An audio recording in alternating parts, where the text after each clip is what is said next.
Okay, finals, and looks like we've got a nice opener here. We have tons of white mana sources in our deck, and we don't need one for quite a while. So I think we can keep this just fine and go Krakenura into Indrik, which is really sort of a huge shields up, like 2/2/4 reaches is awesome. All right, that's not what we wanted exactly, but. And we're clearly playing our opponent who was stealing all the cards that we were trying to pick up. I thought that was going to be him last game, but it wasn't. This one is. Krakenura, your move.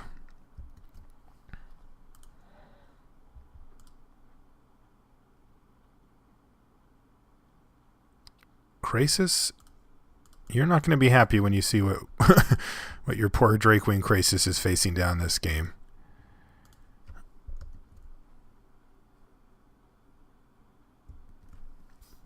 Not only that, but I even have the ultimate Krasis trump Concordia Pegasus.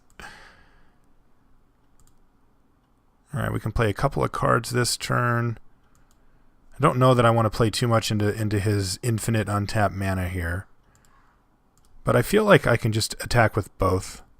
I've got so many options here as far as dealing with his Drakewing Krasis, and I think we can just afford to get ahead on the mana race here. What does he have? He could have something like Arrows of Justice or something. That not a lot explains this weird line that he's taken here, but...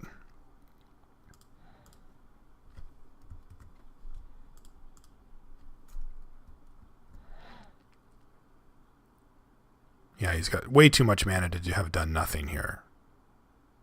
He just got a Deputy of Acquittals. Alright, you got a Deputy of Acquittals.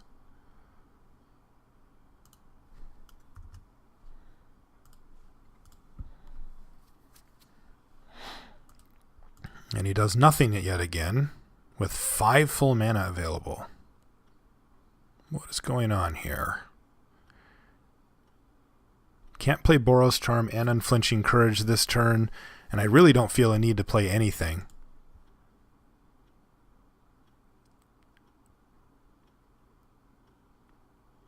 I'm going to attack with this, and I'm trying to decide if I want to send these guys in. Probably do. I mean, he can double block and trade off. If he double blocks, I only get to kill one thing. I would really actually rather not trade one of these for a stupid Deputy of Acquittals. So then what I can do is I can Unflinching Courage one, but into 5 open mana, that just seems unnecessarily risky. So I'm just gonna attack with these two, as he doesn't have very good blocks for them.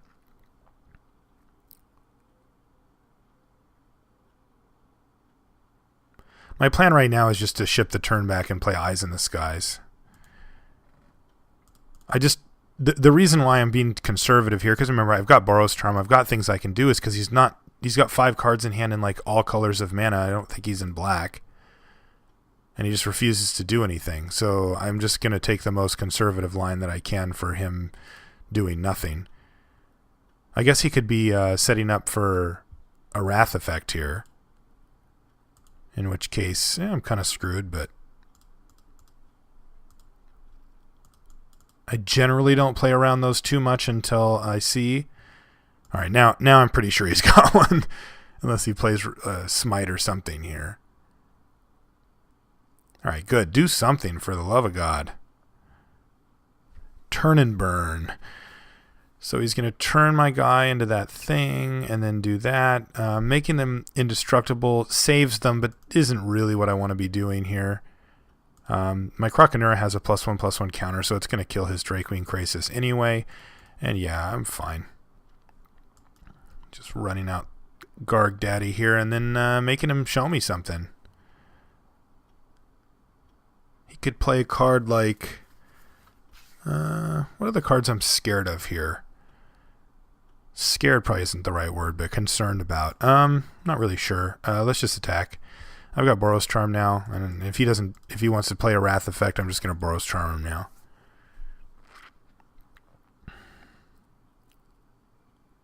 Got a burn spell. He's got Totally Lost. He's taking 1, 2, 3, 4. Okay, you got it totally lost.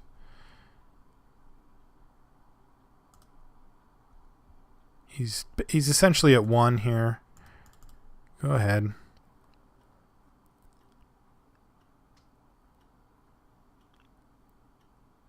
He is playing 5 colors, so I guess he could just have a bunch of black spells in his hand and just be dead. Yeah, I don't know. His deck seemed really greedy and kind of bad, at least the way that we saw it there. It doesn't mean that his deck is greedy and bad. It just means he might have had a poor draw. But that was, we did not a whole lot. I mean, I still had lots of great stuff in my hand. So.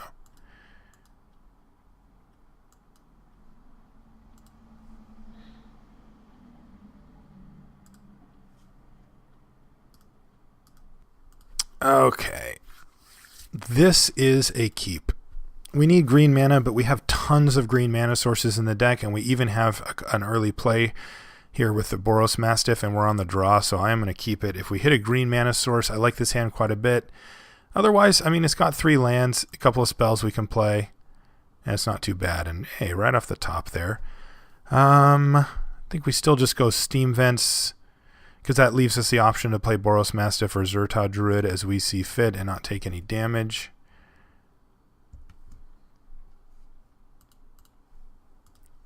All right, so he's still just doing nothing, and we're probably expecting him to do nothing for a while. He's going to do nothing. Is there any big plays? I think we just actually lead with the Mastiff here. I can make more mana. It gets in for 1 less. This gets in for 1 less damage, but does give us the ability to cast a 4-drop, but then we're just Eyes in the Skiesing, and that's like not really that impressive. Maybe it is still correct though. Just to get ahead on mana. Yeah, I'll try that. I kind of like playing the Mastiff because it can get in for damage now, and we're not assured that will happen later. But Zerta Druid's awesome. Tithe Drinker, okay. Now there's a Snare Squad.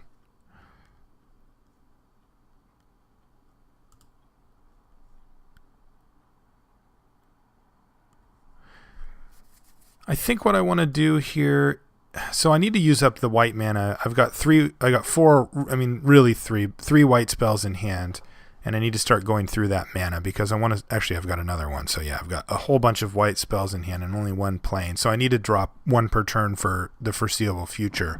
The question is just which one. The Snare Squad does a good job of holding back Tithe Drinker. Eyes in the Skies is a good trap. We can play Eyes in the Skies if he decides to attack with his Tithe Drinker and kind of get him. Or we can just run out of Boros Mastiff that also blocks. I think it's between these two, and I think I'm just going to go probably with Eyes in the Sky since we don't have any way to really make tokens right now, and they're going to be able to attack nicely. So yeah, we're just going to pass here. If he attacks his Tithe Drinker into our Eyes in the Skies too, then we can get extra value by throwing a token in front of Tithe Drinker, which is a really nice trade.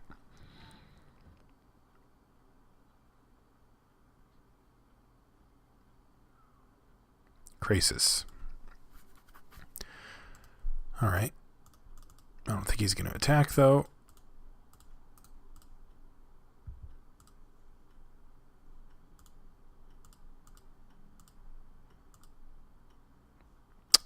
Our sequencing has been a little awkward. Now we draw Course 3 Denizen, which could have been a pretty sweet play later in the game.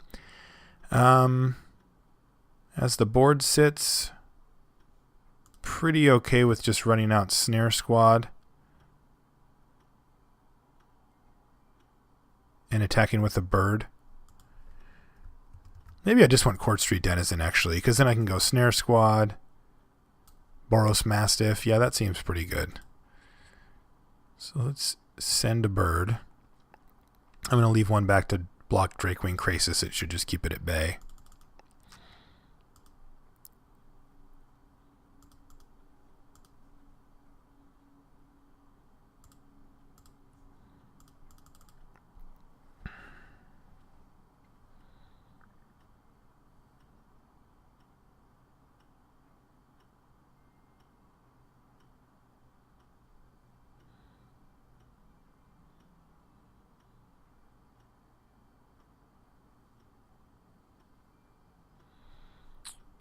He's going to pilfer some plans, and looks like he's going to get an extort in there as well. And he hit Gruul Cluestone and Towering Indrik, so not really two critical spells here for us. It doesn't let you. Okay, so no play. Gargoyle, that'll be nice for later when we can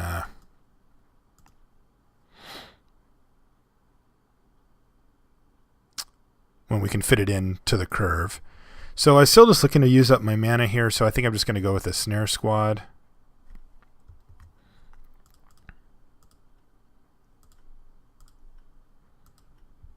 Tap down. Let's see. So which one would we rather make him trade off here?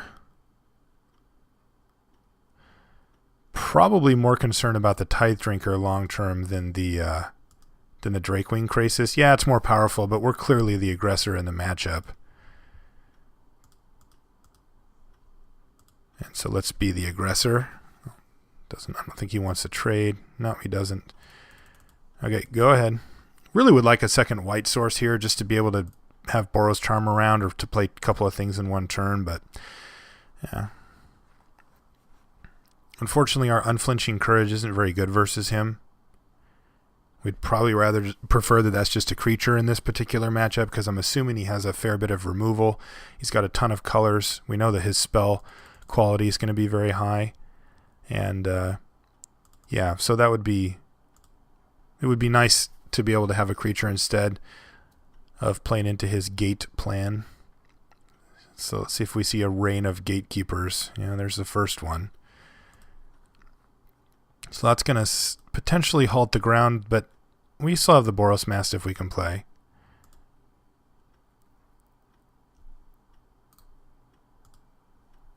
And we're going to be chipping away here, remembering that we have Boros Charm in hand, so we don't actually have to get him as low as we normally would. All right, so Boros Mastiff. Tap down the Gatekeepers. And then attack with everybody. Well, not everybody, but close. I think he might trade here. Yeah.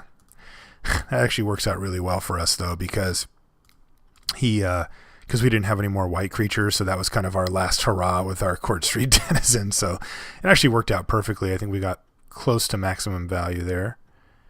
He's still beating down, though. All right. I like it that he's racing us. I'm not going to lie. Maybe he's got a big plan I don't know about, but him racing us is probably a good thing. He doesn't have access to red right now. Ooh, he's got a 6, though. Oh, he's just going to Eviction. Okay. I mean, that sucks, but, like, this was one card, and then each of these are a card. He's getting, like, a pretty good advantage. We still have 3 cards in hand, though. Unfortunately, Eviction exiles, so we can't. And we didn't have Boros Charm mana anyway, but hey, look, exactly what I asked for a while ago. Okay, this guy, go ahead. Yeah, that's going to be a big play for him, though. We're going to have a hard time recovering.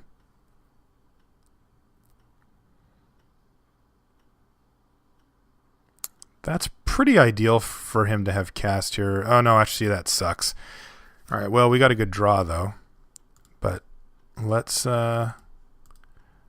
gain some life. And hope he doesn't have Smite. He's got 5 cards in hand.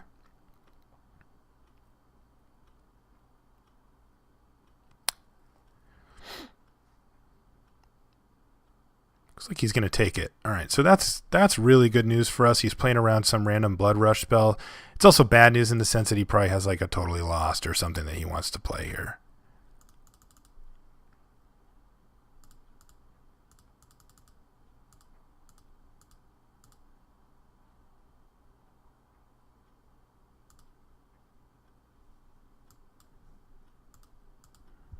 Still attacking. Now he's going to start blocking. And I think we just let him. Okay, he's got Totally Lost. He does indeed. Well, that sucks. Another spell that doesn't interact with Boros Charm. So, yep, go ahead, and we know we're not drawing a land, so we're just going to be taking some damage here.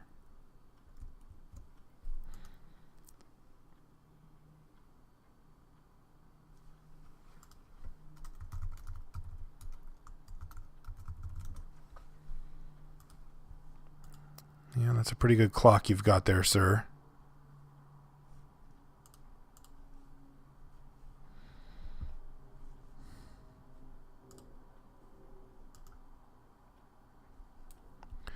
All right, so we run Gargoyle back.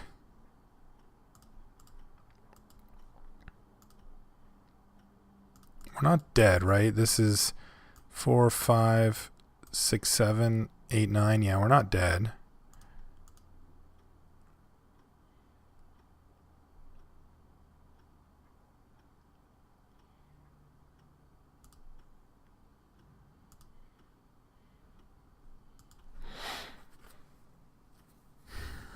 Do I have anything that I can realistically accomplish here? 5. If we hit a land and we play Tristani Summoner, what does the turn look like after that? If we just take all this? We take 5, 6, 7. Actually, I block here. So we take 7 and go to 3. And then we're actually still alive.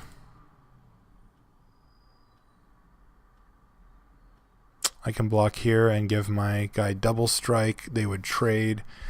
Yeah, alright, so let's just block this one.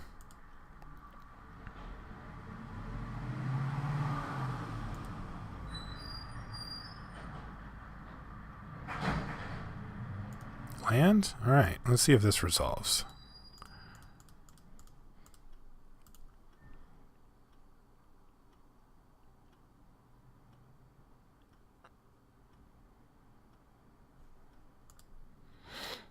It does. So this is a good start for us, as we are technically still alive. If he can get rid of this gargoyle, though, we're dead. If he can extort us, we could be dead.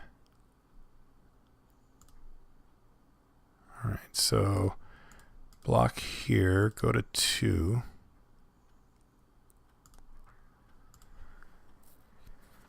Then we're going to attempt to jam all these guys in there and see if anything good comes of it. He's got a Tower Drake, so that's 1. Yeah, I think we're just going to be dead here. Yep. Okay. That happens, I suppose. Now we know about his Wrath, though, and that's going to change things significantly for us, just in the way that we play the game.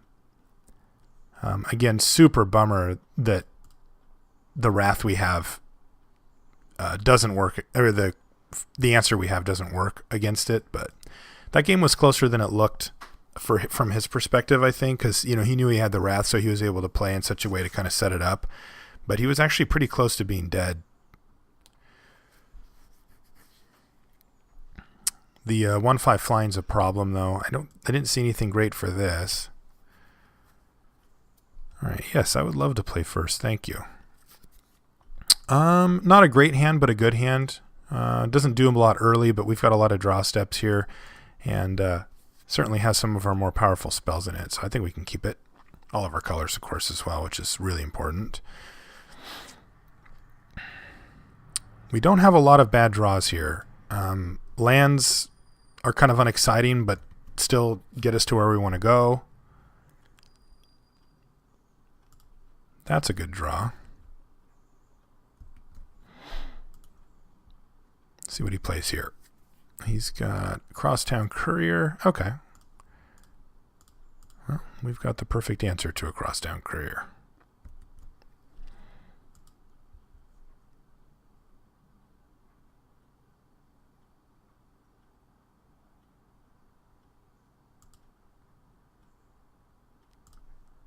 Yeah, I am okay trading damage with him. And I'm trying to decide if I want to play Gore Clan Rampager or Millennial Gargoyle. I think I'm just going to run big Ramp Dog out there. Get in there, Rampager, and start doing your thing. There's definitely an argument for Gargoyle because it can't be blocked right now, and we can save this as a combat trick, but I think I like just running out the big boy here.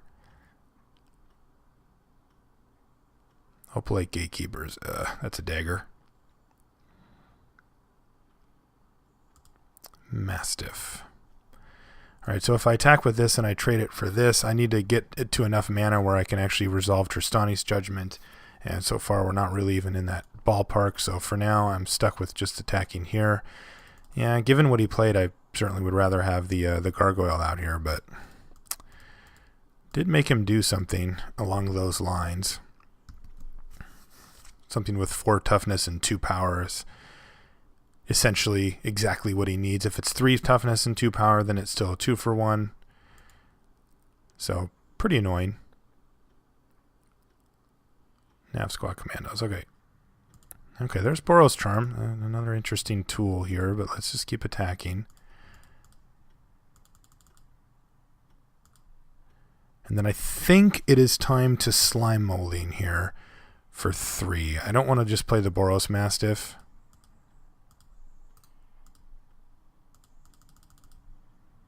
Let's get a 3 power guy up because that's going to kind of make his attacks awkward.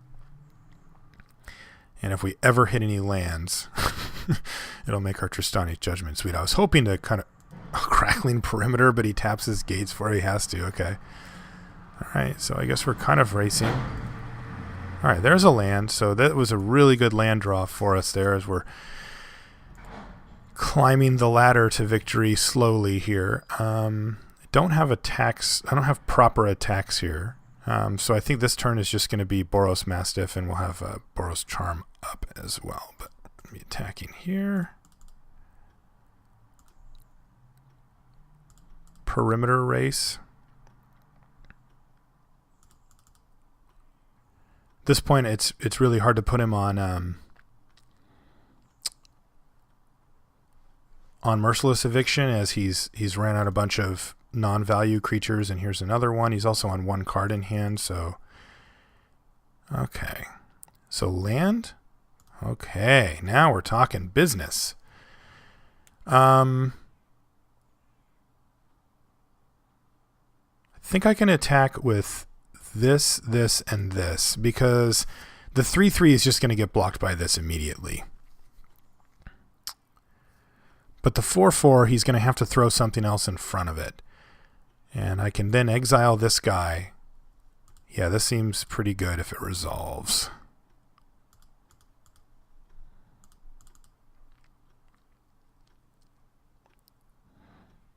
He's got 3 damage on that perimeter going. This guy went very deep.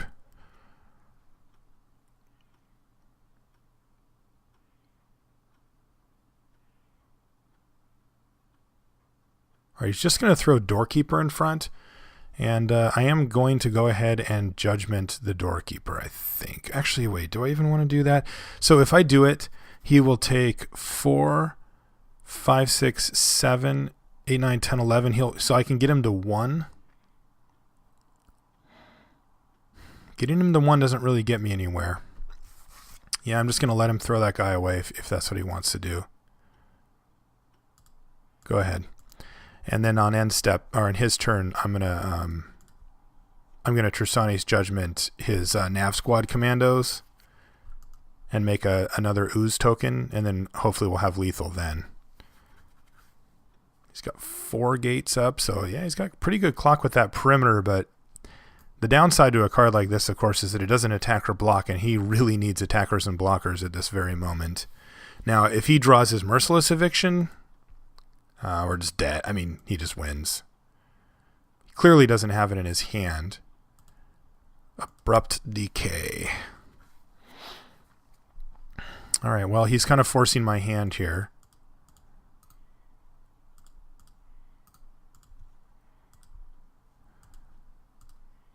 Don't really feel like I have a choice, because I'm not going to not get value out of that thing. And he can kill that. I need to keep one of them up, though. It also is a good blocker for this turn. Alright, so Zerta Druid, that's pretty good, but I think we have good attacks. I'm going to attack with everything here. He's got a block here. If he has a block here if he wants it, but then that leaves this guy unattended and this guy unattended. So I think we're going to be okay, because remember, I do have Boros Charm as well. And I kind of like gaining 2 life from the Boros Mastiff here as well.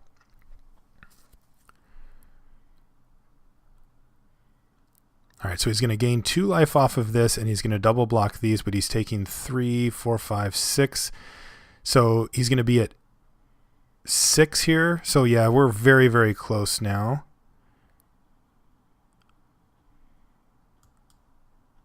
Ooh. One sec. Oh, I appreciate him being honest about it. All right, let's make sure we can't just win this game right here. He's gonna get the 2 life off of this. I'm also gonna get 2 life, but that's not as relevant. If I give this guy double strike, it opens him up to removal, but it represents, so he would first strike to kill this thing, and then second strike would deal 3, or regular strike or whatever, and that. So I do 1 less damage, but I'd keep my Gore Clan Rampager. I think this is actually just fine the way it sits.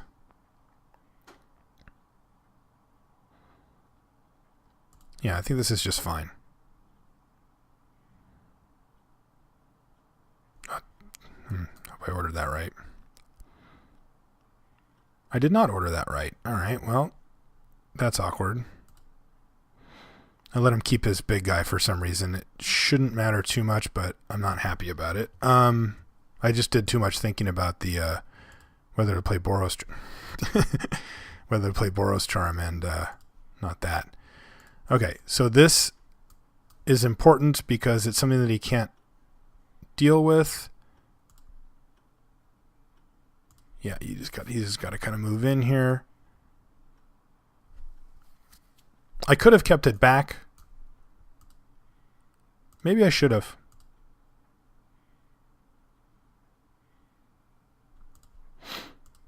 Maybe I should have. I don't know. I mean, we're going to win now, but maybe I should have kept that back. I'm not sure, actually. I thought it was better to lead out with it, but I might have been wrong. So ping him 5, attack with everything, and he's dead.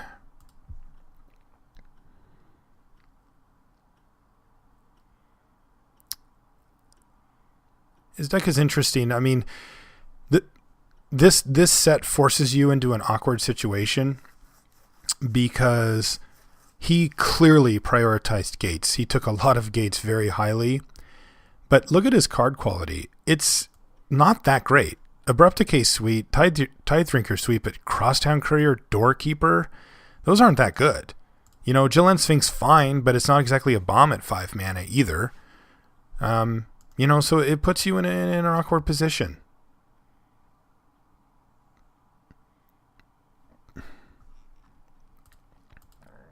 What would happen if he would have top decked the Wrath, though, and I had played this?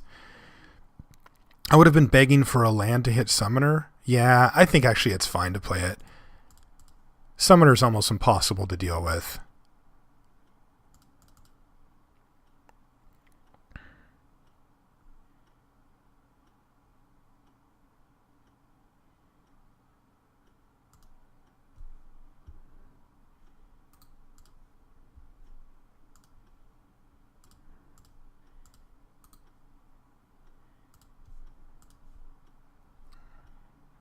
All right, we got there. We took our kind of clunky deck. I mean, not clunky. Clunky is definitely not the right word. Our perhaps slightly underpowered deck, but I really like the way that we built it. You know, we really did try to keep it green-white. We didn't get any gates at all, which is unfortunate, but we were lucky because that guy was taking all the gates and he was clearly sitting next to us. So, you know, the people that were taking all the gates got them. And we took kind of solid spells, but we made some decisions along the line that we were rewarded for, in that we didn't go overboard with our colors and just assume that we were 3. We went 2 colors with a splash, which meant that since we didn't get the gates, we still had a deck that could play, right? Like, it wasn't the smoothest, but I've played a lot worse than that. And I'm really happy that worked out that way. Okay, If you guys want to send me any feedback via email, limitedresourcespodcast@gmail.com. Also on Twitter. That's a really good place to reach me. In fact, Marshall_LR, if you have any comments or anything like that, that's a fine place to say hi. If you want to join the clan here on Magic Online, it's Marshall_LR. Just send me a message. Only 2 requirements. You're not a jerk. You love Magic. And last but not least, lrcast.com is where you can go to get all of this stuff. Guys, thanks for watching. We'll see you next week.